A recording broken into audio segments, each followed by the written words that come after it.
안녕하세요, 북스무 카페 여러분. 자, 오늘은 저번 시간에 이어가지고 신민회 관련된 내용을 이제 보겠습니다.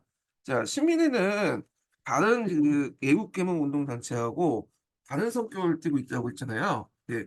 그래서 이제 이 신민회가 나올 가능성이 좀 있거든요. 그래서 이제 신민회를 좀 집중적으로 이제 볼 필요가 있는데요.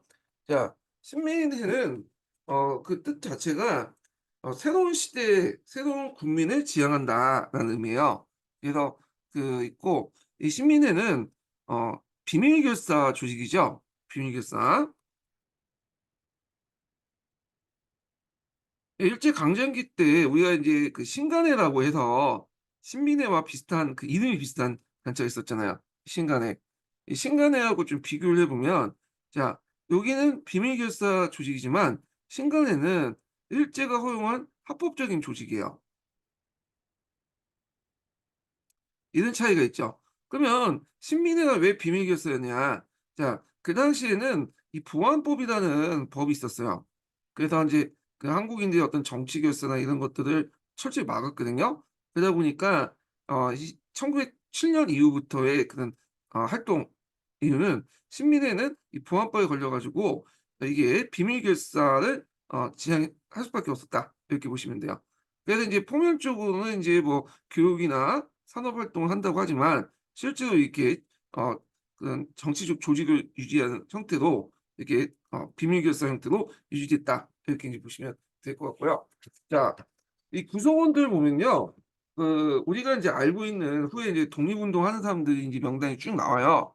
그래서 안창호, 양기탁, 이동영, 이동희 등등 각계각층의 인사들을 만난 비밀 결사 조직이었는데 대개 보면 인제 규모가 한 400 에서 800명 정도 이렇게 인제 구성이 됐고요. 그러니까 다양한 그 사람들이 구성하다 보니까 여기에는 뭐 예국 계몽을 하자는 사람도 있고 무력 투쟁을 하자는 사람도 있고 등등 여러 가지 사람들이 인제 많다는 걸 좀 기억을 해 두시면 될 것 같고요. 여기에서 좀 인물 중에 살펴볼 인물이 뭐냐면 이동희라는 인물이에요, 이동희. 이동희가 인제 이 사람은 시위대 그 장교 출신이거든요. 장교 출신이고 그다음에 또 여기 계몽운동의 중요성도 강조하고 그다음에 인제 또 그냥 무력투쟁 이런 것도 인제 강조하는 무장투쟁도 강조하는 그런 사람이에요. 그리고 이게 훗날 사회주의자로 이제 변신하죠. 예. 자, 그래서 이동에 관련된 내용을 제가 잠깐 여기에서 인제 좀 볼게요. 그 앞부분에 제가 인제 스무 교재 때 그 관련된 내용을 좀 적어 놨거든요. 예. 그 관련 서술요. 예, 한번 보시고요. 자, 이동이 관련된 내용이 491이 있어요. 여기 좀 볼게요. 예전에 금성교과서에 있었던 내용인데 한번 볼게요. 자, 일제의 무장투쟁 독립투쟁을 주장한 사람 중에 하나가 이동인데 이동희는 인제 그 무관학교 생활을 시작했고요. 시위대 장교로서 군인 생활도 시작했고 그다음에 인제 여기에서 계몽운동을 중요시 여겼으며 고창학교를 세웠다고 했어요. 근대적 교육을 했고요. 그다음에 인제 고종의 그 고종 황제 강제퇴위와 군대 예산을 전후해서 무력 항쟁과 친일파 대신 그 암살 등을 계획했고 강화 친위대를 진위대가 군대 예산을 항의에 봉기하자 이에 영리에 체포되기도 했다. 자, 이에 인제 독특한 경륜은 훗날 계몽운동과 계몽운동에 매이지 않고 무장투쟁을 적극적으로 인제 모색하는 방안이 바탕이 되었다. 이렇게 인제 보면 되고요. 자, 그다음에 이 시민회는 5 개의 이 비공식 집단 연합 세력이고 거기 아까 말했지만 여러 가지 이제 조직들이 조합됐고 사람들도 되게 많아요. 그리고 종족 조직 형태를 띠고 있다. 예. 그래 갖고 이제 이런 조직망을 갖추고 있다는 것 정도 기억을 해 주시면 될 것 같아요. 자, 그 목표는 자 국권 회복과 봉화제 국가 건설이에요. 그래서 인제 이게 다른 예국계몽 운동단체하고 좀 다른데 요게 다른 거죠. 그래서 선독립 후 실력 양성. 예. 근데 다른 예국 계몽 단체는 그 당시 선실력 후 독립 그다음에 입헌군주제를 지향했다. 이런 것들이 이제 다른 거고요. 그래서 공화 정치를 이제 지향했던 그 관련된 사료를 보면 요 다사료가 있어요. 신민의 공화제 지향 관련된 내용 있죠. 그래서 일본 헌병대 기밀 보고에 여기 보면 공화 정치의 독립국으로 수함을 목적이 있다고 할 수 있다. 이렇게 이제 내용을 보고 볼 수 있다는 거. 그다음에 이제 활동 측면을 보면 표면 쪽으로는 합법적, 문화적, 경제적 실력 양성 운동을 했지만 내면 쪽으로는 무장투쟁인 그 독립군 기지를 위한 군사력 양성을 했다. 그래서 이제 표면 쪽으로는 일제가 허용하는 문화적, 경제적 측면에서만 했고, 근데 실질적으로는 그 밑에는 비밀 결사 형태로 해서 그 하는 정치 조직이었고요. 그다음에 그 애국개몽 운동뿐만 아니라 무장투쟁도 같이 했다. 예. 그래서 인제 여기 보면 인제 합법적인 운동들을 인제 볼게요. 요때 우리가 합법이라는 것은 일제가 허용하는 법태에 대해서 활동하는 걸 말한 거야. 주로 인제 뭐 경제 활동이나 학교나 이런 인제 그런 그 단체를 인제 운영하면서 했던 거죠. 자, 여기에서 이 교육단체 교육 활동을 보면 평양의 인제 대성학교 많이 들어보셨죠? 그다음에 정주의 오산학교 어 그리고 신교육과 신사상 보복 운동을 펼쳤는데 요거 관련돼서 인제 뭐 그 역교론에서 한번 예전에 시험 문제 나왔어요. 요 관련된 내용. 이게 신교육 운동 관련된 내용이 역교론에서 나왔거든요. 그래서 이게 통관부시기 때 했던 거예요, 통관부. 음. 자, 그다음에 계몽 활동으로 쓰면 청년하구회, 뭐 대동청년단 그렇게 있는데 여기에서 눈여볼 게 인제 뭐냐면 청년하구회라는 단체거든요. 청년하구회가 나중에 국내 수영 동호회하고 국외 흥사단으로 이렇게 계승돼요. 그래서 지금 흥사단은 지금 또 활동하고 있죠. 지금 대학로에 그 본부를 두고 있는 걸로 알고 있거든요. 돼 있고 그다음에 외곽 단체에서 대한매일신보, 뭐 조선강문회 뭐 이런 것도 있고 자 경제 활동을 보면 평양의 자기회사나 협성동사, 상무동사, 태극행사 회사 등등 있는데 자 이런 그 경제 활동을 왜 했냐 이런 것들은 그 뭐냐 자원 확보 필요성에서 했다. 그러니까 독립운동을 하려면 자원 확보할 필요가 있잖아요. 그리고 뭐 열량망을 이제 구축하기 위해서는 이런 것들이 이제 경제 활동을 통해서 정보도 공유하고 연락망도 구축하고 이런 여러 가지 다목적으로 해서 이렇게 했고요. 자 그렇지만 이 내면적 활동 이건 이제 이건 주로 이제 일제가 허용되지 않는 활동이죠. 이런 활동들은 이제 보면 독립전쟁론에 의거해서 독립군 기지 건설을 위한 군사력 실력 양성 운동을 기도했다. 그래서 이제 독립전쟁론이라는 개념을 좀 알 텐데 독립전쟁론은 실력 양성론과 무장투쟁론을 하나 합쳐 놓은 거야. 예. 그래서 당장 무력을 동원해서 독립전쟁을 하자는 건 아니야. 왜냐면 지금 뭐 아무 준비 없이 일제와 싸우면 당연히 깨질 수밖에 없겠죠. 그래서 뭐 만주나 연해주 지역에 가서 군대와 독립기지 양성을 한 다음에 일본이나 러시아, 미국, 일본 간의 전쟁이 일어날 때 이때 틈을 타서 뭐냐면 전쟁을 벌이겠다. 자, 그래서 이 독립전쟁론은 실력 양성과 무장투쟁론을 이렇게 결합을 했다. 그래서 이 개념 좀 기억을 해 두시고요. 그래서 이런 독립전쟁론에 입각해 가지고 만주 지역에 그런 그 무관학교라든지 그다음 독립군 기지 같은 것들을 많이 만들었어요. 그래서 이제 신민회가 비록 그 뒤에 이제 해체됐잖아요. 그렇지만 해체된 이후에도 그 사람들이 이제 시민의 회원들이 만주나 연해주 지역에 가서 여러 가지 독립군 기지나 학교를 만드는데 그 대표적인 게 이제 항동 같은 삼원보 같은 기지, 독립군 기지와 그다음에 이제 유명한 신흥무관학교 있죠. 이 신흥문화학교 그다음에 신흥문화학과 관련된 또 인제 분교가 독립무관학교와 밀산무관학교가 있어요. 그래서 인제 이런 사람들이 인제 시민의 사람들이 요렇게 만들었고 이거는 그 밑바닥에 독립전쟁론이 바탕으로 해서 만들었다. 이렇게 이제 보시면 될 것 같아요. 자 그래서 내용을 인제 좀 밑에 좀 볼게요. 이게 예전에 인제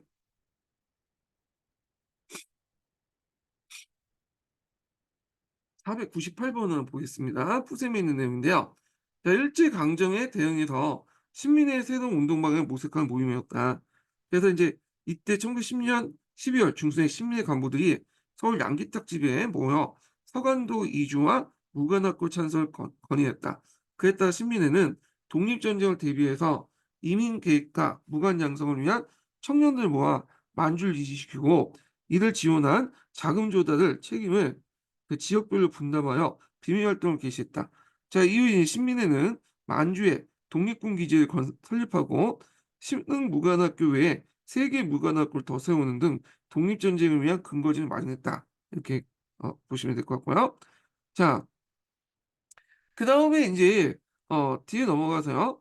거기에 보면 인제 앞에서 언급한 신민의 독립전쟁 전략 관련된 내용이 있어요. 여기 인제 내용을 좀 그 앞에 부분에서 그 독립기지론과 관련돼서 연결돼서 인제 보시면 될 것 같고요.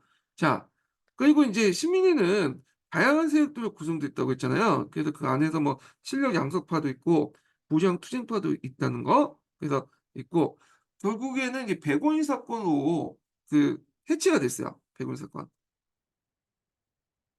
이게 원래는 이제 안학 사건이 돼서 황해도 안학에서 그 당시 인제 그 안중근의 사촌 동생이었던 안명근이 거기에 지역 군자금을 모집을 하고 있었거든요. 근데 이게 발각이 됐어요. 근데 이게 이제 무슨 사건으로 인제 그 뻥튀기 됐냐면 데라우치 암살 사건으로 인제 일제가 이 사건을 키웠죠. 그래서 이걸 가지고 암살 자금을 모집하려고 한다. 해 갖고 인제 거기에 관련된 시민의 사람들을 대거 잡아들여서 기소를 한 거야. 예. 그래서 아니 그때 검거를 했죠. 그래서 그때 600 명을 인제 검거를 하고 그중에 105 명이 기소를 했어요. 기소.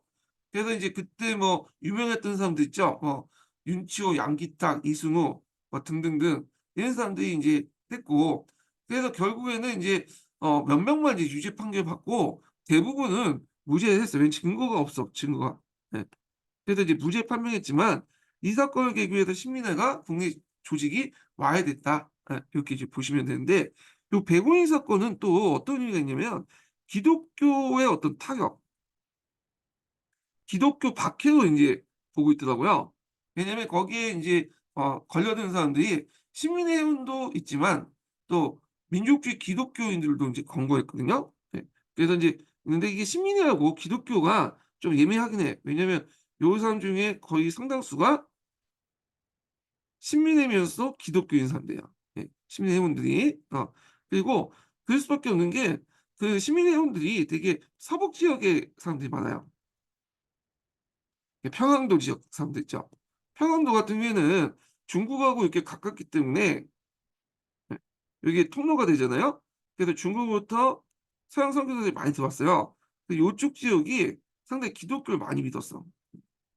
지금 북한 때문에 인제 아예 전멸됐죠. 예. 근데 이제 나중에 김일성 정권이 등장하고 나서 거기에 인제 기독교인들이 대거 우리나라에 온 거야. 대거 남쪽으로. 그래서 기독교 그 교회 기독교에서는 되게 반공을 강조한 이유가 다 이유가 있는 거야. 예전에 그 대부분 그 사람들이 이제 예전에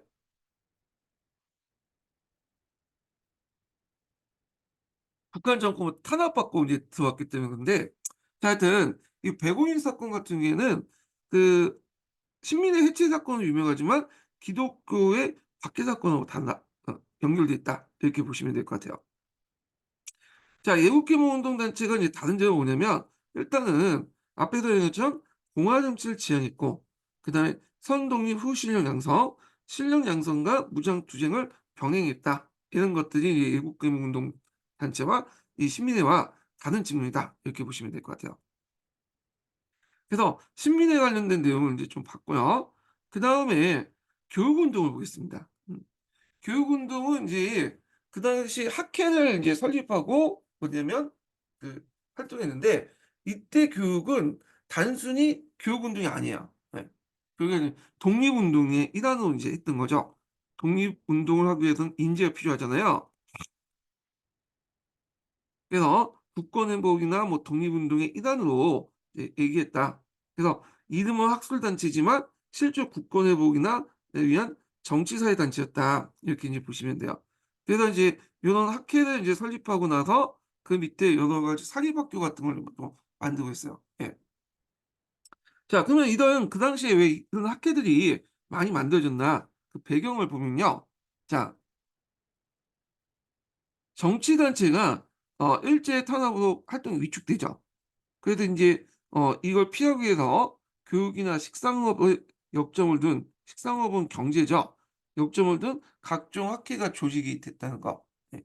그래서 이제 활동 내용들을 인제 보면요.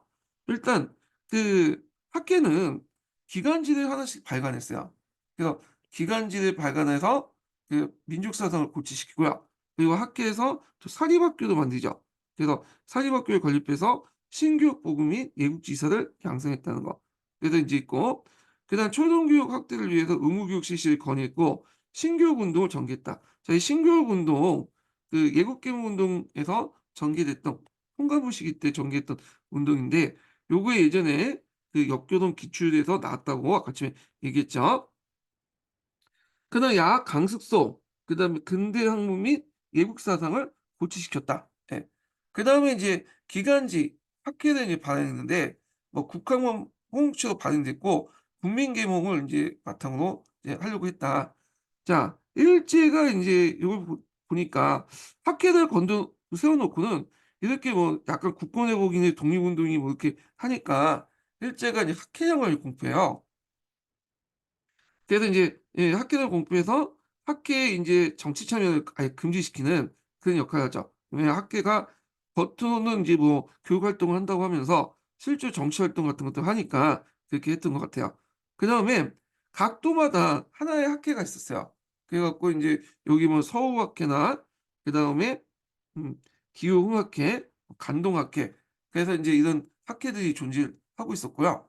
혼합학회, 뭐 교남학회 이런 것도 인제 등등 있었어요. 예. 자, 그러면 이제 예국계몽 운동의 인제 의의와 인제 한계를 좀 보겠습니다. 의의는 대개 보면 이제 신민의 계통에 한정돼서 인제 볼 필요가 있는데요. 예. 교과서에서 인제 예국계몽 운동의 의의 나오면 대개 신민의 의의가 나와요.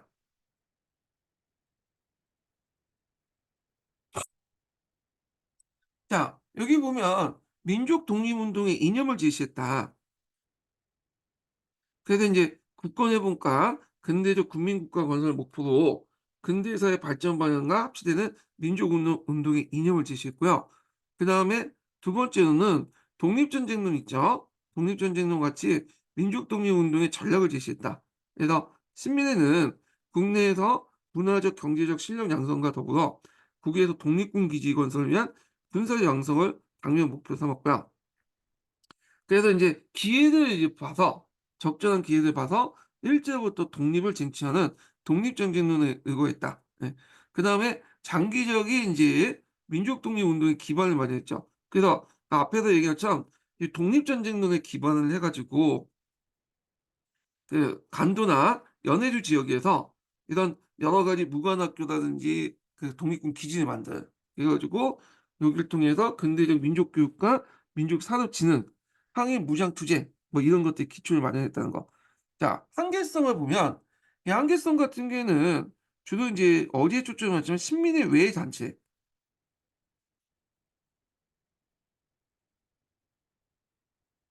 자, 시민의 단체 외의 단체에서 인제 볼 수 있는데, 자, 그 당시 이제 이 시민회 외의 단체에서는 합법적인 틀에서만 하려고 했거든요. 근데 이게 말이 되나? 왜냐면 일제가 이제 내세운 이제 합법적인 틀 안에서 하려면 한계가 있었죠. 왜냐면 일제는 그 당시 그 뭐냐면 입법권을 갖고 있었어요. 나중에 좀 얘기하겠지만 정미 7 조약을 계기로 해 갖고 그 당시 입법권을 갖고 있었거든요.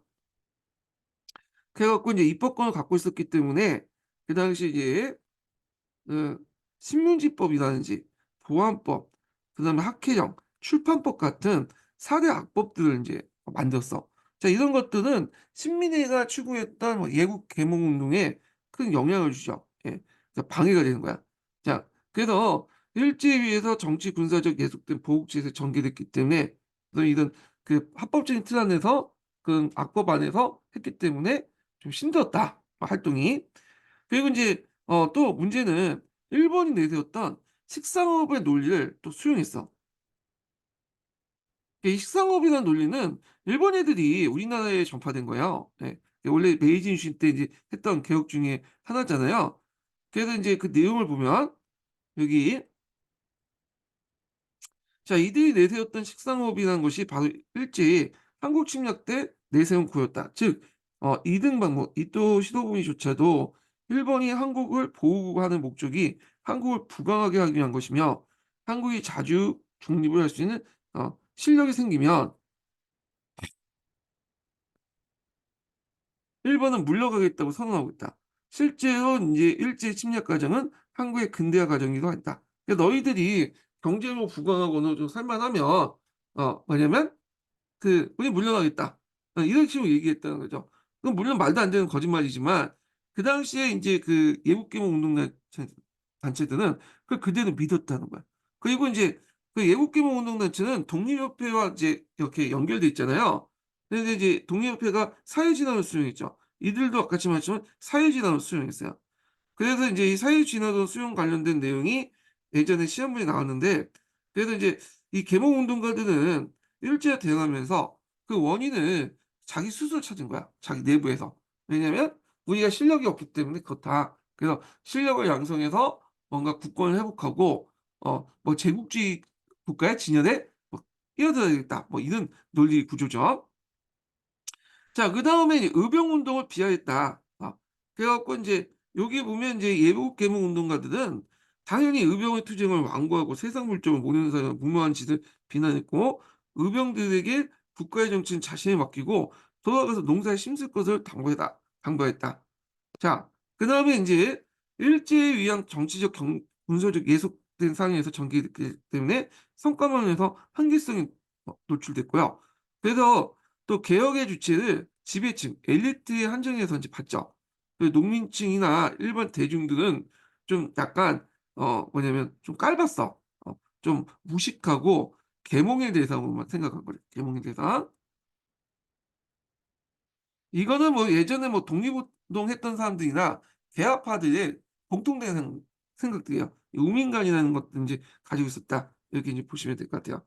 자 그래서 인제 이런 식으로 이제 한계성을 가지고 있었다. 이렇게 이제 보면 될 것 같고요. 예.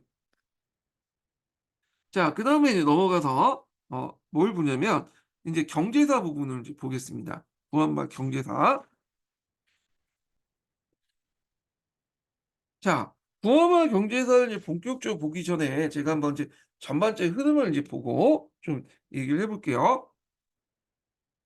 자 여기 보면 인제 그 구원만의 경제를 개항이부터 인제 일제 병탄까지 보통 크게 몇 개로 나눠 볼 수 있냐면 5 시기로 나눠 볼 수 있어요. 예. 그래서 강화도 조약에서 여기 조총 산미 수용 무역정전까지 1 기.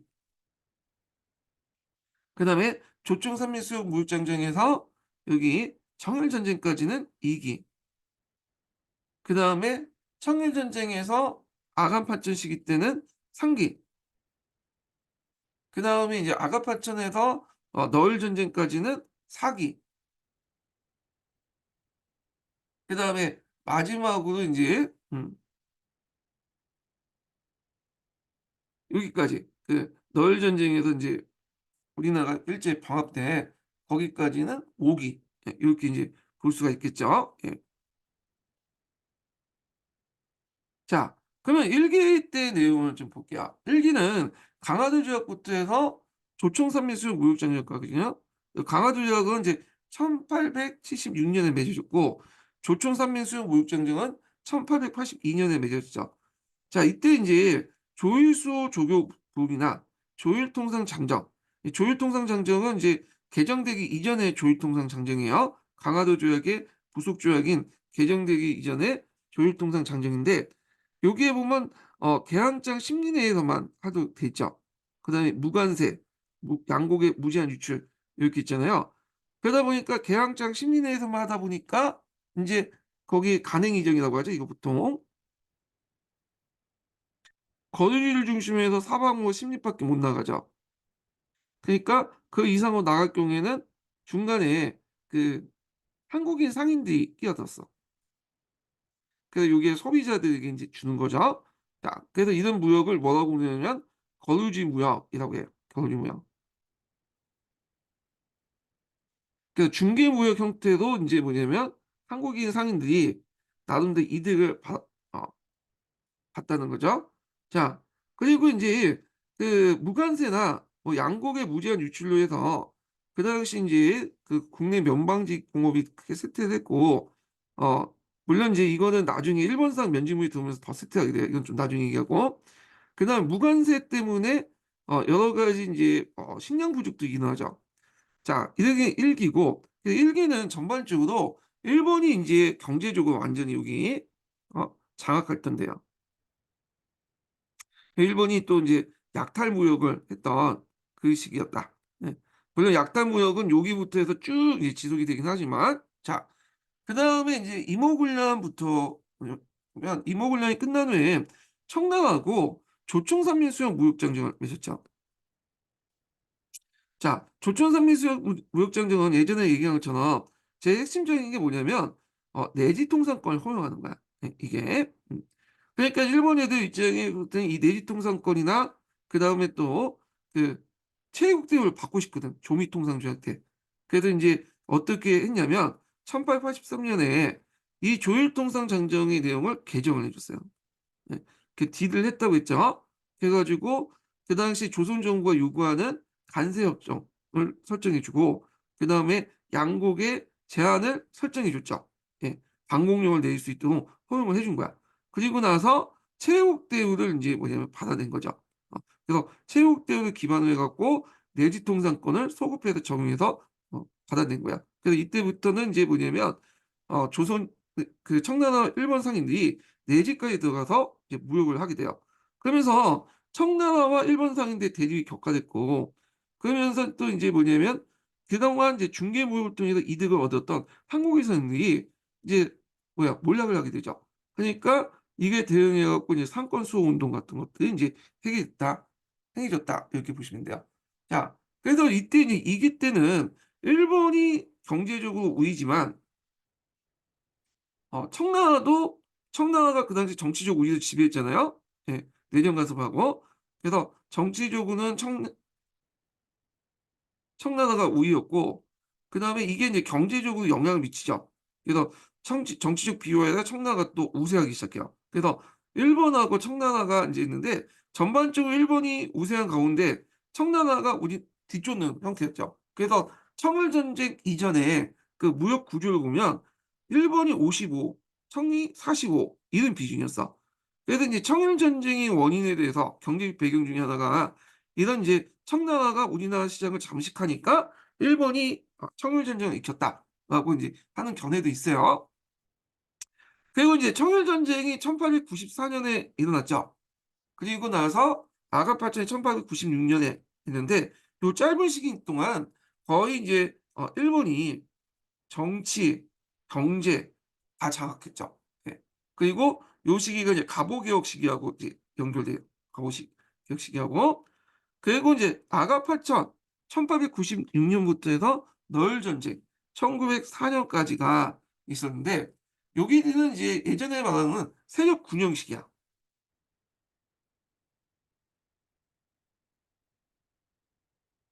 음.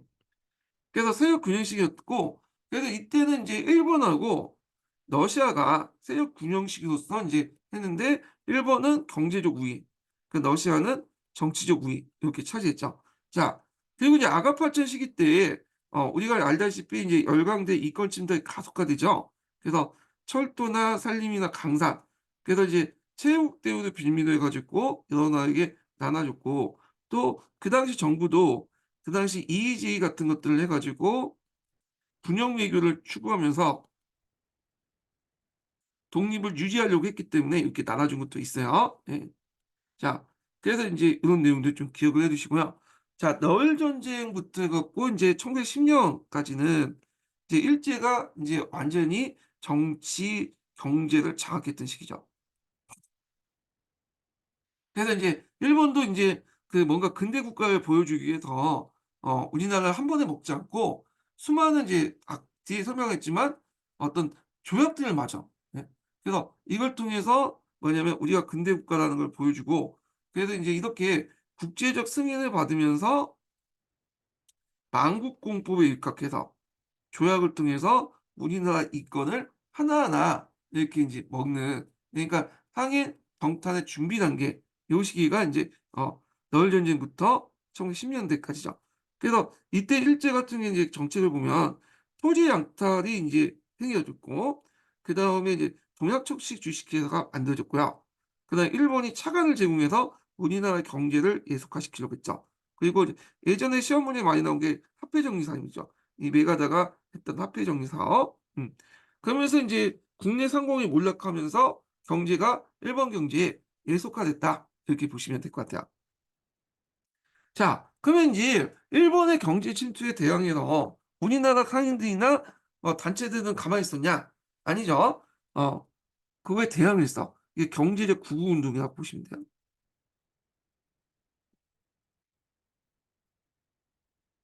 음. 그러니까 경제 구구 운동을 보면 크게 이제 5단계, 6개로 이제 볼 수 있는데, 하나가 반공력 실시, 그다음에 두 번째가 상권 수호 운동, 세 번째가 독립협회 이권 수호 운동, 그다음에 네 번째가 보완의 활동, 다섯 번째가 국제 보상 운동, 그다음에 여러 가지 뭐 상해사나 상업자본, 금융자본 형성 이런 것들이 있는데, 일단은 이제 성공한 거는 방공령이에요. 방공령. 예. 그래 갖고 이 방공령은 성공한 게 아니라 어 그 방공령을 이제 좀 얘기할 필요 있죠. 성공한 거는 보완의 활동이고요. 예. 잘못 얘기했어요. 그래서 이 방공령은 다른 것은 다 민간이 주도했는데 이건 정부가 주도했죠. 원래 방공령이라는 것은 조선시대 때 관찰사가 도내 식량이 부족할 경우에 다른 도나 해외로 이렇게 방출을 금지시키는 그런 행정명령을 방공령이라고 했어요. 그래서 이제 그중에 제일 문제가 됐던 것이 구한말 때 이 방공령인데, 이 당시 방공령이 이제 일본한테 내릴 수 있었던 거, 해외 유출로 할 수 있었던 것은 요 앞에서 언급한 조율통상 장정, 개정된 조율통상 장정 때문에, 그렇죠? 그게 연결됐죠. 근데 이 조율통상 장정에는 방공령을 실시하기 전에 한 달 전에 그걸 사전에 통보를 해줘야 돼. 음. 근데 일제가 한 달 전에 통보를 제대로 안 했다 이유로 그 당시 우리 상인들이 피해를 입었다. 그 이후로 그 당시 이제 우리 항해도나 환경도에서 방공령을 내린 거에 대해서 항의를 했죠. 결국에 물러났죠. 그래서 이게 방공령 사건이라고 하는데, 자, 하여튼 그 당시에 이제 조율통상 장정부에서 한 달 기한은 안 됐기 때문에 배상금을 지불했다. 이렇게 좀 보시면 될 것 같고, 상권수호 운동인데, 상권수호 운동은 앞에서 이제 거주지 무역이 이제 쇠퇴되고 그다음에 일본과 청나라 상인들이 직접 오면서 그 당시 그 거주지 무역에서 혜택을 받던 조선 상인들이 대거 몰락을 했죠. 그래서 그 당시 이제 상권수호 운동을 펼쳐서 그런 것들 이제 불법적인 이제 이렇게 들어오는 것을 막으려 했어요. 그래서 이제 시전상인이라든지 한국중앙총상회 이런 것들이 조직됐다. 한국중앙총상회에서 이렇게 이제 했는데 시정상인들이 조직했던 단체죠. 그래서 상권 수호 운동을 통해서 불법적인 이제 내륙 거주지 무역 같은 것들 내지 불법적인 내지 통상 내지 무역을 단속하려고 했는데, 불법적이라는 것은 거기 보면 이제 조약 내용에 보면 허가를 받고 들어갈 수 있는데 그 당시 허가를 받지 않고 그냥 들어온 사람도 있었나 봐요. 네. 이걸 이제 뭐 하겠다는 것 같아요. 보니까. 자, 그다음에 이제 그 내용도 있고요. 그다음 경강상인들은 증기선을 이제 구입을 하려고 했다. 예. 그리고 이제 이거는 이제 뭐와 관련되냐면 정부하고 이제 연결돼서 그때 정부가 이제 경강상인 대신에 그 증기선을 구입을 하려고 했죠. 그러니까 원래는 얘네들이 구입을 해야 되는데 정부하고 경강상인들이 유착을 했잖아요. 그래서 정부가 대신 증기선을 구입을 하기 위해서 전운사를 이제 파견했는데 얘네들이 전라도 지역에서 각종 세금을 뜯어가는 과정에서 문제가 생겼던 거죠. 자, 그다음에 이제 독립협회 이권수호 운동 볼게요. 자, 이권수호 운동의 배경은 이 아간파전 당시에 열강대 이권 침탈에 관련돼 있어요. 그래갖고 그 당시 이제 독립협회가 이걸 막기 위해서 이권수호 운동을 펼쳤는데, 저번 시간에 얘기한 것처럼 이권수호 운동의 주 대상은 어디겠어요? 러시아죠. 거기다 프랑스. 이제 대상이었고, 그 다음에 이제 미국하고 영국 같은 경우에는 선진 자본과 기술을 받아들인다 이러면서 환영을 했죠. 그래서 이제 러시아를 타겟으로 이제 이렇게 했다. 그래서 이제 있고, 그 다음에 너일 전쟁 도중에 우리나라하고 이제 조선이 아니 우리나라와 일본이 한일 의정서를 체결하죠. 거기에 보면 일본의 필요에 따라서 이 군사 용도로 그 땅을 주는 게 있어요.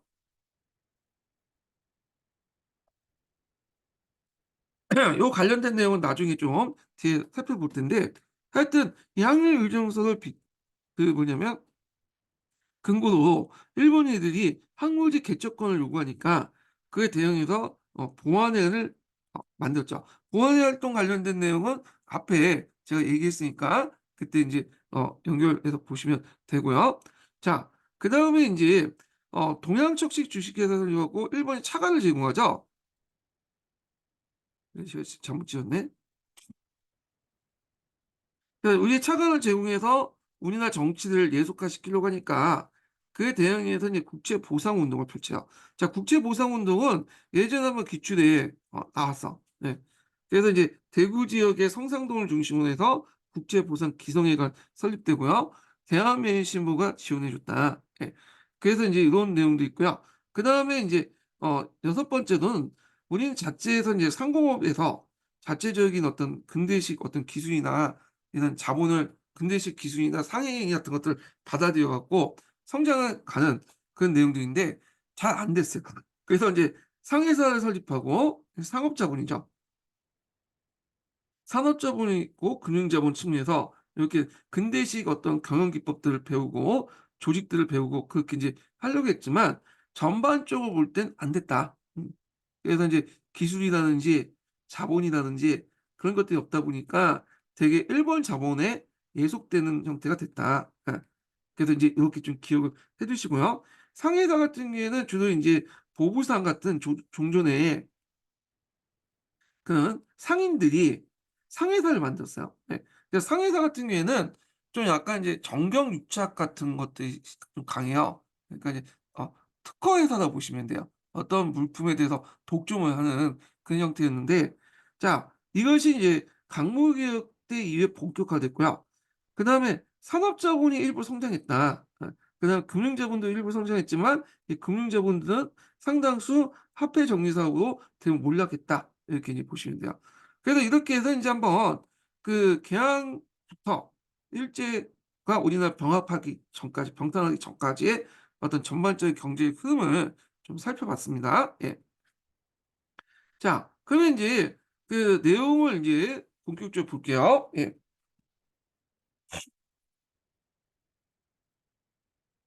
자, 여기 이제 그 앞에 있는 내용하고 이제 연결돼서 보세요. 1기, 2기, 3기, 4기, 5기 이렇게. 자, 먼저 볼 게 이제 거류지목이야. 거류지목. 네. 그래서 이제 이렇게 있는데 이 거주무역 1단계에서는 앞에서 말하면 1876년부터 해서 산미수용 무역전쟁까지 내용이잖아요. 요 시기 때는 일본 상인들이 거의 무역을 독점했다 보시면 돼요. 예. 그래서 이제 그 거주지 무역으로서 개항장 외국인 거주를 중심으로 이루어진 무역인데 심리 이내로 간행 이정이 설정됐기 때문에 그 조선 상인들을 매개했다. 그래서 있고 약탈 무역적 성격을 띠고 있다. 그래서 일본의 어떤 이제 그 영사재판권이나 그다음에 일본 엔화를 사용할 수 있죠. 계약장에서 그런 것들. 그다음에 수출 상품의 어떤 무관세 등등 약탈무역적인 어떤 성격이 있고요. 여기에 이제 들어왔던 어 그 일반상인들이 좀 이제 본 큐슈 어딜까요? 혼슈 같은 본섬에서 온 오사카나 뭐 도쿄 같은 그런 상인 집단이 아니었어요. 대개 보면 이제 스시마나 큐슈 출신의 되게 이제 몰락한 사무라이 출신의 상인들이나 이런 사람들이 들어와가지고 이제 했기 때문에 얘네들이 예전에 한번 기질 있잖아 사무라이 기질 그러니까 이제 좀 약간 깡패식으로 해서 무역을 했다 이렇게 보시면 되고 그리고 뭐 깽판을 쳐도 어차피 조선법에 의해서 처벌받지 않고 일본의 영사재판권에 의해서 처벌받다 보니까 그 깽판을 칠 수 있었던 거죠. 일본 입장 올 때는 이제 얘네들 뭐 잡아서 영사가 재판해도 대개 보면 벌금형, 무죄 판명, 기소유예 뭐 이런 식으로 해서 판결해서 이제 보냈던 거죠. 자, 그다음에 중개무역을 했는데, 자, 이때 중개무역은 이제 어떤 특징이 있냐. 자, 요걸 이제 보려면 그 당시 상황을 봐야 돼.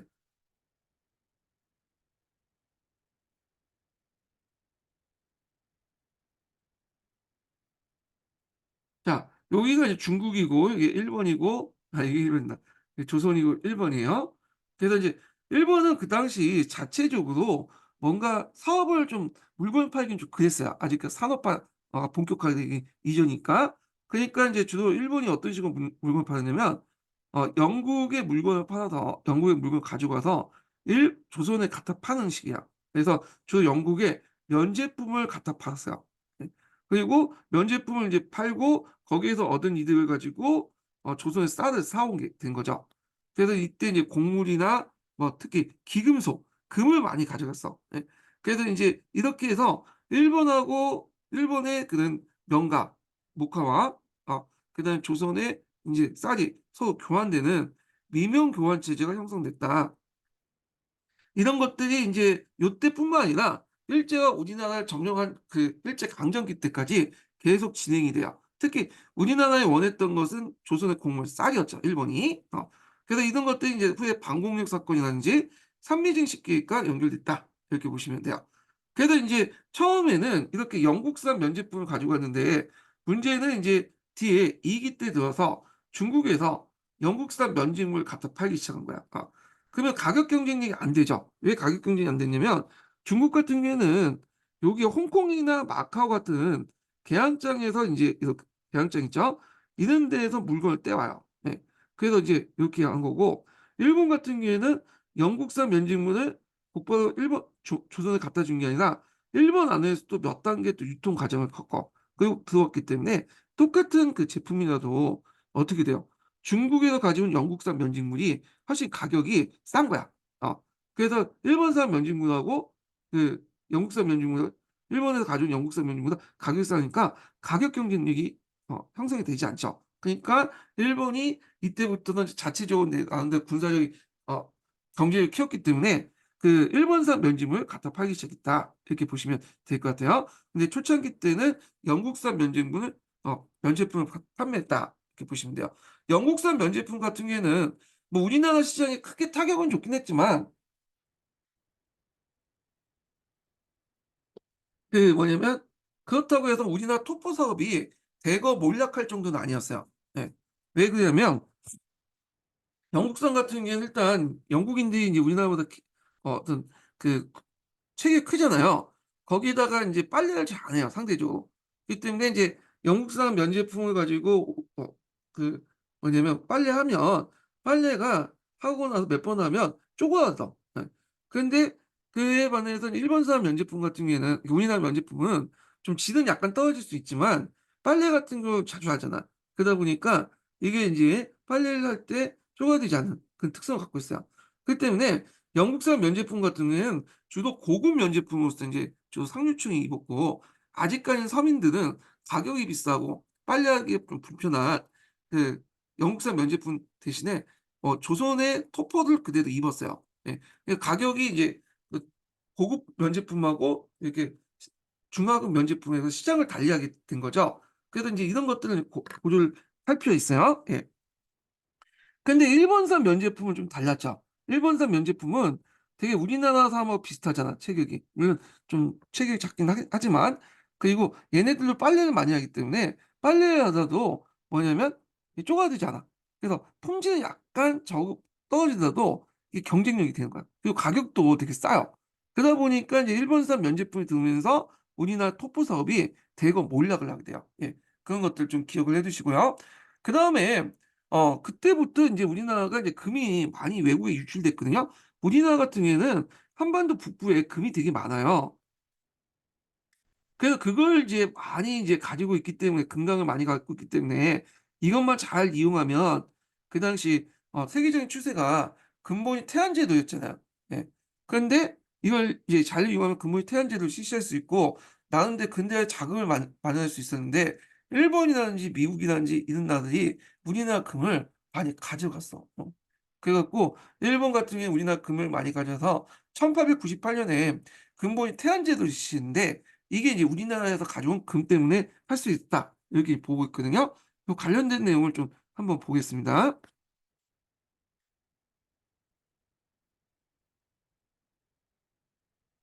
자, 일단 먼저 미명 교환 체제부터 이제 볼게요. 자, 미명 교환 체제라는 것은 쌀과 뭐 연화를 교환하는 방식인데 당시 일본은 서양부터 면직물 수입하여 이를 조선에 가져와 쌀과 교환했다. 자, 이로 인해서 조선의 면직성이 붕괴되었고 당장 그 면직성이 붕괴된 게 아니라 이거는 이제 좀 뒤에 일본산 면직물이 들어올 때 본격적으로 붕괴됐다. 이렇게 이해를 하시면 돼요.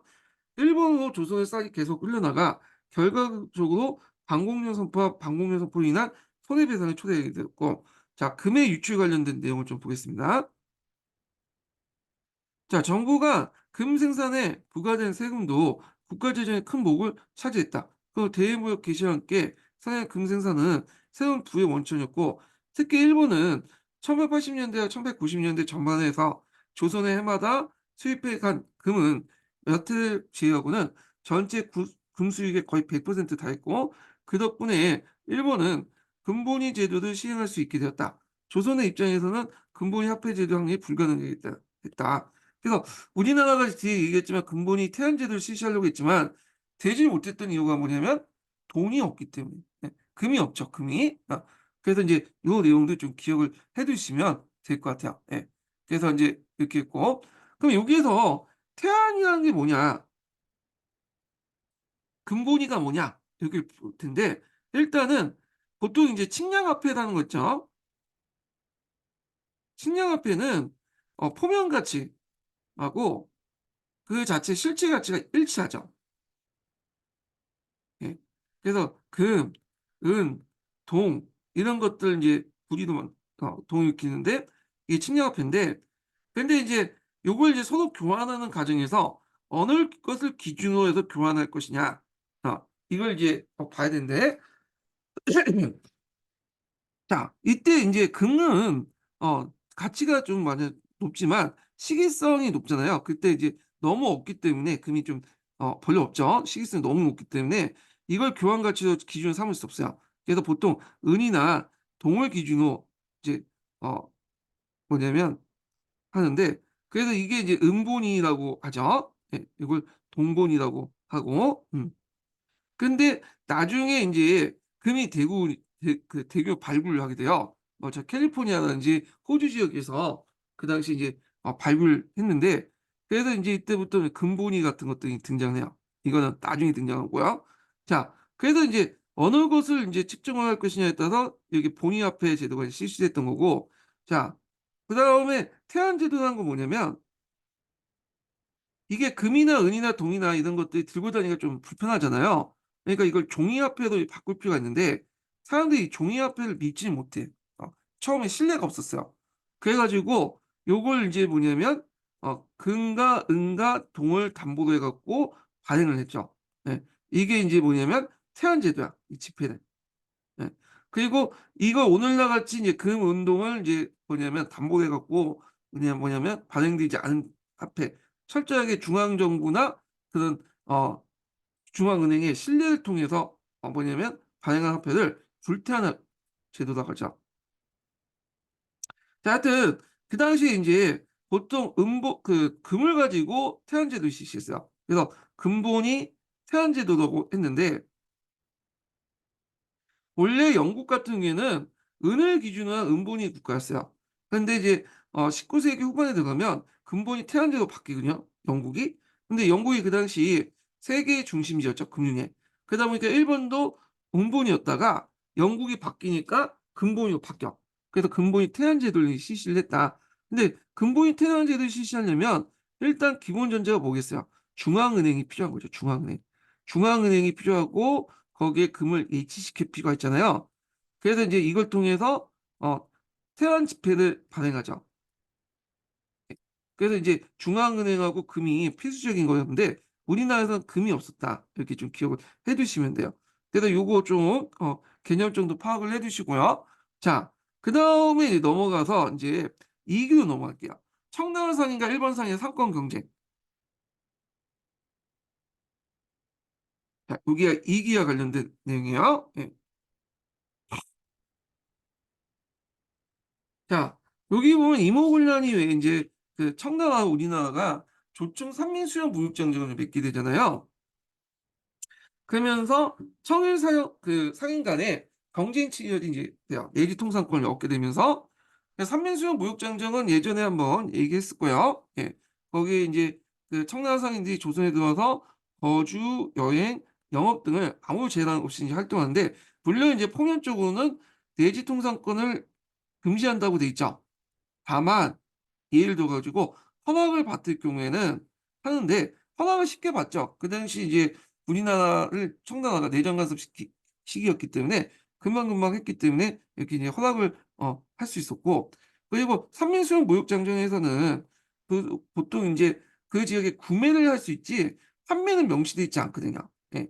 구매는 그러니까 판매는 명시를 하지 않았어. 근데 구매를 허용하면 당연히 판매도 암묵적 인정을 해 주는 거잖아요. 그래서 인제 이게 암묵적 인정받아서 매매가 가능했고 내지 통상권을 해서 구매뿐만 아니라 판매도 했고요. 판매 명시돼 있지 않지만 판매가 명시된 것은 조영 통상장정 때 조영 통상조약 때 이게 판매가 명시됐다. 이렇게 보시면 될 것 같아요. 자, 하여튼 그 결과 불평등에 대한 어 불평등 조약 체계 확립에 결정적인 역할을 했고 그다음에 조일통상 조약 개정이나 이런 것들을 통해서 일본도 뭐냐 체육대에 따라서 인제 요게 그대로 내지 통상을 얻게 되죠. 그래서 청일 상인의 약탈이 심해졌고 특히 약탈이 심할 수 있는 것은 아까 영사재판권과 연결돼서 보시면 될 것 같아요. 그리고 청해 무역 비중이 급속히 증대했다. 그래서 요게 예전에 한번 시험 문제 나왔는데 그다음에 청나라하고 그 일본이 무역 비중을 보면 요게 인제 있거든요. 점점 이제 뭐냐면 청나라가 비율이 좀 올라가죠. 그리고 일본은 점점 떨어지죠. 예. 그래서 얘네들은 올라가고 얘네들은 떨어진단 말이에요. 그러다 보니까 일본이 나름대로 위기의식을 느껴 가지고 청일 전쟁을 일으킨 배경이 되었다. 이렇게 인제 보시면 돼요. 경제적 측면에서 인제 보시면 될 것 같고요. 예. 자, 그다음에 그때 인제 타격을 받았던 게 뭐냐면 아까 언급한 것처럼 거주지 무역을 통해 중개무역을 했던 국내 상인들이 타격을 받았어. 그래서 이때 시장 상인들이 한국중앙총상회를 인제 만들어서 상권 수호 운동을 펼쳤고요. 여기에 뭐 독립협회가 이제 지원했다고 그래요. 예. 그래서 이 잠깐 표를 인제 좀 보면 자, 예전에는 이 거주지 무역을 할 때는 이제 어떻게 인제 했냐면 그 일본 상인들이 요길 거쳐서 한국 상인을 거쳐 가지고 최종 소비자를 인제 했고 그다음에 조선 농민들이 인제 수출할 때 여기 중간에 인제 뭐냐면 그 한국 상인을 거쳐서 일본으로 넘어가서 이렇게 일본 넘어갔거든요. 근데 이게 완전히 인제 없어지게 된 거죠, 이게. 그래서 직구를 하게 된 거예요, 직구를. 예. 직구를 요렇게 해서 직구를 물론 인제 이 과정에서 일본 상인들이 직접 뭐 우리가 생각하는 그 뭐냐 편의점이나 이런 걸 통해서 직접 판매하는 그런 식의 하는 게 아니라 편의점 같은 것들은 주로 이제 내지 그 객주가 했고 이 내지 객주에게 인제 뭐냐면 상품을 낸 도매의 역할을 일본 상인이 했다는 거예요. 그래서 여기까지 내지 객주한테 갖다 주고 내지 객주가 조선 상인들이 판매 소비자에 판매하는 거죠. 왜냐면 일본 상인들이 직접 가서 팔면 뭐 언어나 문화나 이런 것들이 있으니까 직접 소비 판매는 얘네들이 있고 거기까지 갖다 주는 거는 일본 상인들이 했다. 도매 역할을 했다라는 거 보시면 돼요. 그 외에도 그 거주지 무역이 폐지되고 해도 이 내지 객주만은 살아남았다. 예. 최종적인 이제 판매자로서 살아남았다. 그렇지만 도매나 유통 과정은 다 일본 상인들이나 청나라 상인들이 장악했다. 이렇게 보시면 되겠죠.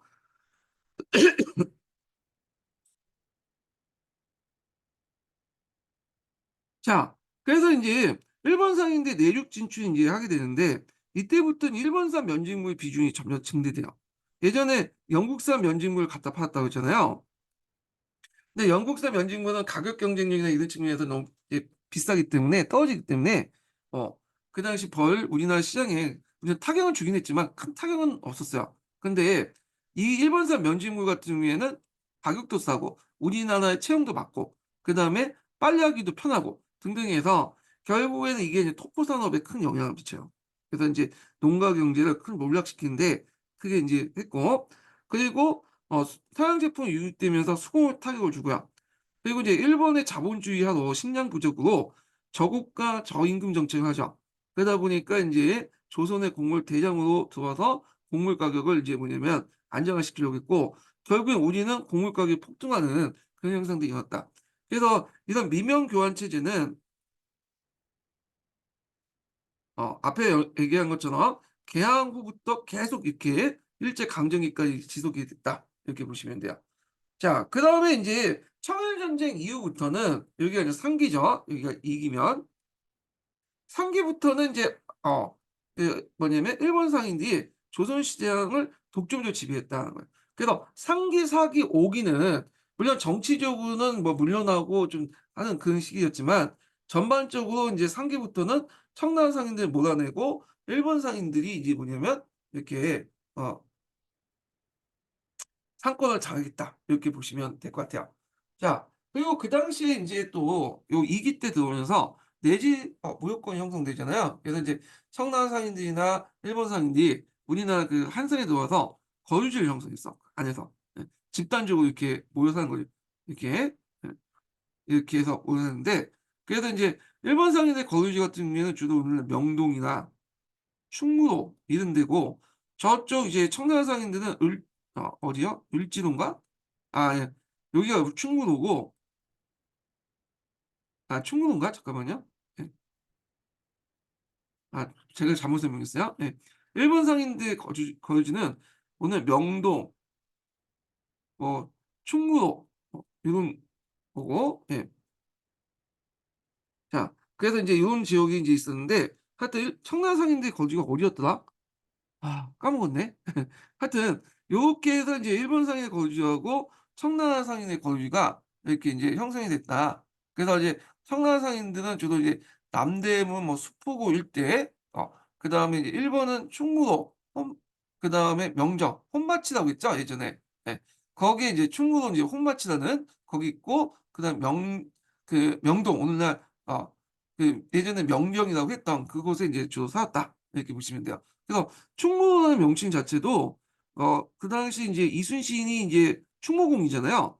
그러니까 왜 인제 이 뭐냐면 혼마치 지역을 이름을 바꿀 때 강복 후에 일본 애들 인제 더 이상 들어오지 않게 해서 충무라고 명칭을 정했다고 그러더라고요. 예. 혼마치를 일본식 혼마치를.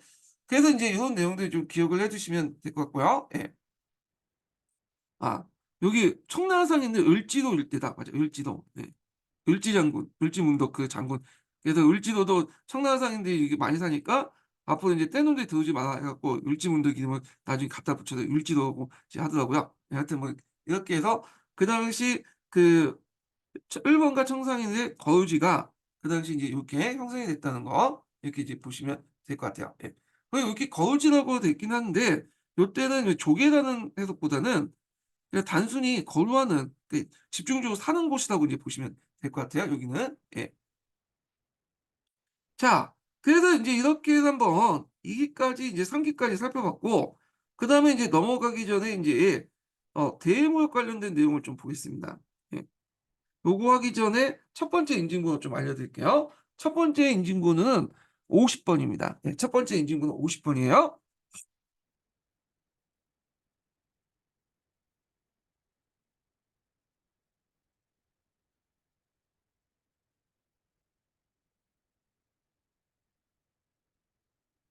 자, 그 당시에 인제 대무역의 이제 좀 특징들을 볼게요.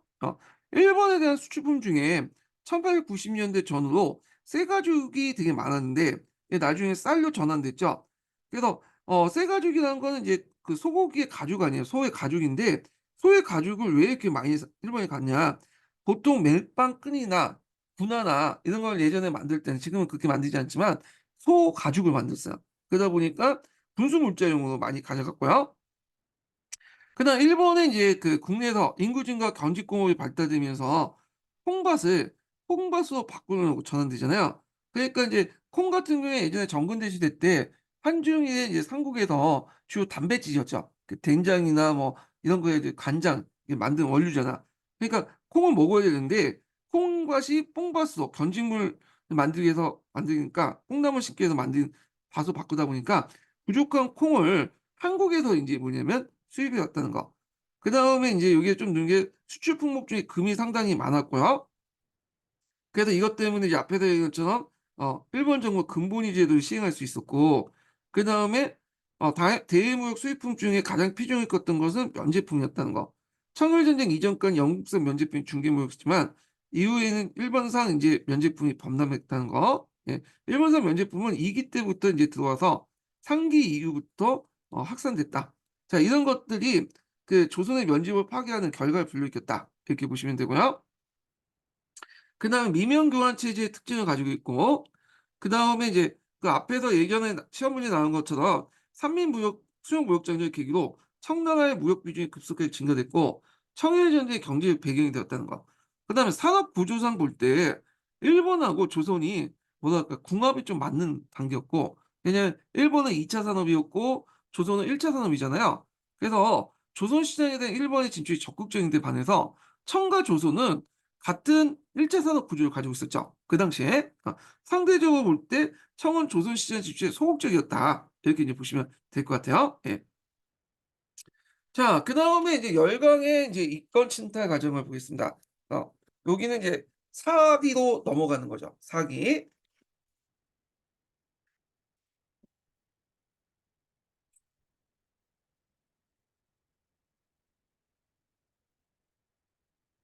자 요 시기 때는 이제 그 아가판체부터 해서 너일 전쟁 까지 요 시기인데 여기는 인제 뭐냐면 세력 균형이에요. 이게 1904 년까지라는 예.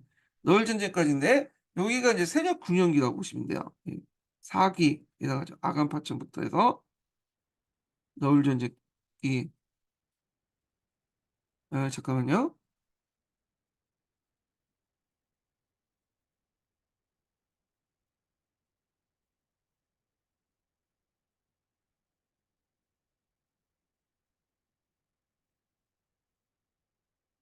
자, 요 시기를 인제 하는데 요 시기 때 특징은 예전에 말한 것처럼 러시아와 일본이 세력 균형 시기였죠. 세력 균형.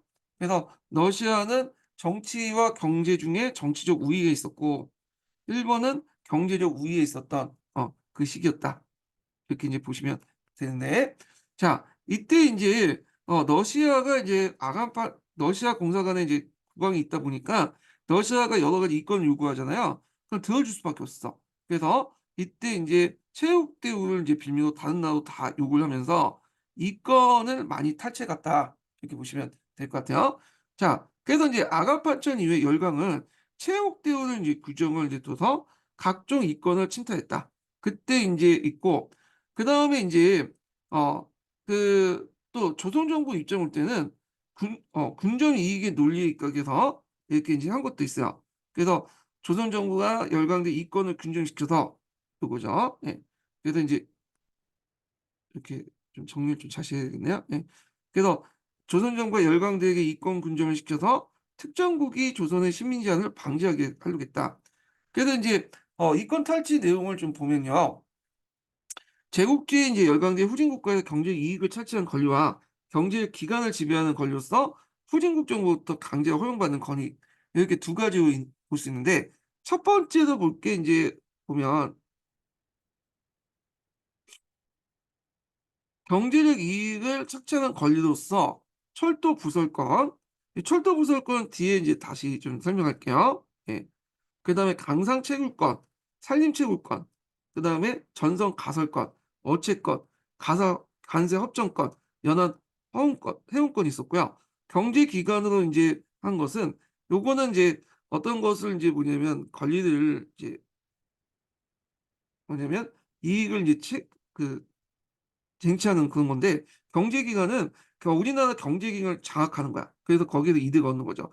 그래서 해관 운영권, 해관 운영권은 나중에 좀 설명하겠지만 원래 이게 청나라가 가지고 있었죠. 근데 실제 운영은 일본이 했어요. 그러다가 청일전쟁 이후부터 일본한테 넘어갔고요. 예. 이런 것들 인제 보시면 되고 그다음에 이제 은행 설치권 이런 것들이 경제 기관을 지배한 권리다. 이렇게 보시면 될 것 같아요. 그래서 그때 이제 각국의 이제 경제적인 어떤 설치 사항들 좀 파악해 두시고 예. 자, 그때 이제 일본이 대규모 이제 진출하게 되죠. 그래서 일본이 이제 조선 시장에 독점하면서 일본이 이제 나중에 가면 차관을 제공해요. 그래서 이제 조세 징수권과 해관세 담보로 해 갖고 차관을 제공했고 특히 이제 일본의 대자본가들이 들어와서 대농장을 건설했는데 주로 어디에 진출했겠어요? 예. 전라도 일대. 이 곡창지대잖아. 그래서 전라도 일대 대규모 들어와서 했다. 전주나 군산이나 나주. 그리고 인제 이런 것들을 인제 뭐냐면 물자를 수송하고 자국의 물자를 또 판매하기 위해서는 교통이 이제 철도가 필요하잖아요. 그래서 철도를 인제 일본을 중심으로 해 갖고 이제 만들었다. 그래서 상품 수출과 군대를 수송하는 침략도로서 철도를 만들었는데 최초의 철도는 경인선, 그다음에 인제 경부선, 경의선 이건 너일 전쟁 와중에 만들었죠. 그래서 일본이 우리나라 만든 십자형도 우리가 보통 십자형 철도라고 하잖아요. 요게 인제 간선도로 간선철도죠. 간선철도는 일본 애들이 거의 대부분 만들었다 보시면 돼요. 지선까지도. 예. 그래서 요 내용들 좀 기억을 해 주시고 철도 부분은 뒤에 좀 다시 얘기할게요. 예. 자, 그다음에 이제 청일전쟁 이후에 또 열강들이 강상체육권이 탈취가 심했죠. 그래서 인제 특히 우리나라 같은 경우에 북쪽 지역에 상당히 뭐예요? 금이 많았어, 금이. 여기 금강이 되게 많았는데 이 금강들을 일본 애들이 일본이나 미국 애들이 많이 가졌어요. 특히 대표적인 금강이 어디냐면 웅산 금강 채굴권이에요. 예. 웅산 금강이죠.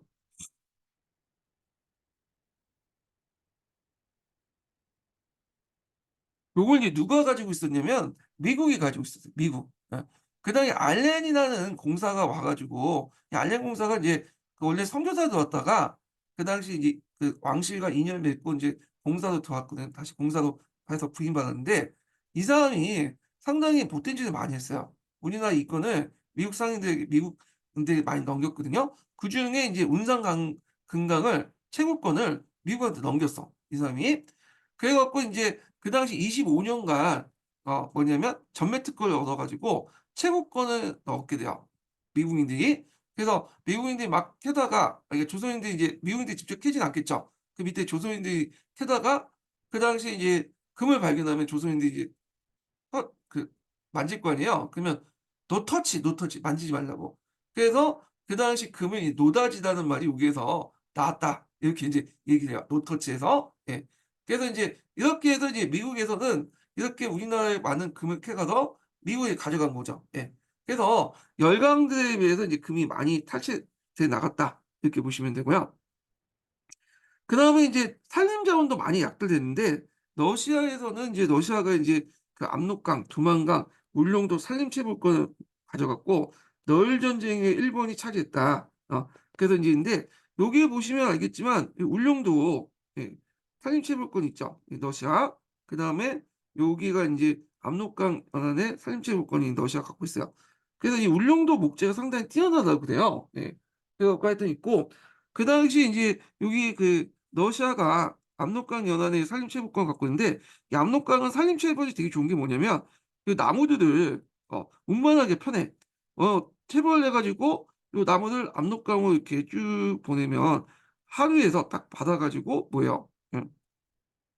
그 가지고 와서 여기에서 하루에서 공장에서 받아서 이걸 목재를 가공해 가지고 이렇게 수출한단 말이에요. 일본 애들이 나중에 그 당시 인제 그 압록강 산림채굴권을 넘겨받을 때 똑같은 방식으로 러시아와 마찬가지로 이렇게 해 갖고 하류에서 넘겨받았는데 요때 이제 공장이 목재 공장이 많이 만들어진 곳이 요 의주 북쪽의 신시가 지금 신의주야. 그래서 신의주에서 여기에서 공장을 만들어 가지고 공장을 세워 갖고 그 채 목재를 가지고 오면 여기에서 가공해서 요 경의선을 통해서 이렇게 또 경부선을 통해서 일본에 뭐냐면 가져가거나 아니면 이제 중국 쪽으로 이렇게 수출하거나 이렇게 했죠. 그래서 인제 뭐 요렇게 인제 연결돼서 보시면 될 것 같아요. 예. 자, 그다음에 인제 좀 더 살펴볼 것이 인제 앞에서 언급한 그 철도 부설권 관련된 내용이거든요. 그래서 요 철도 부속권 관련된 내용은 좀 쉬었다가 다시 시작하겠습니다. 예.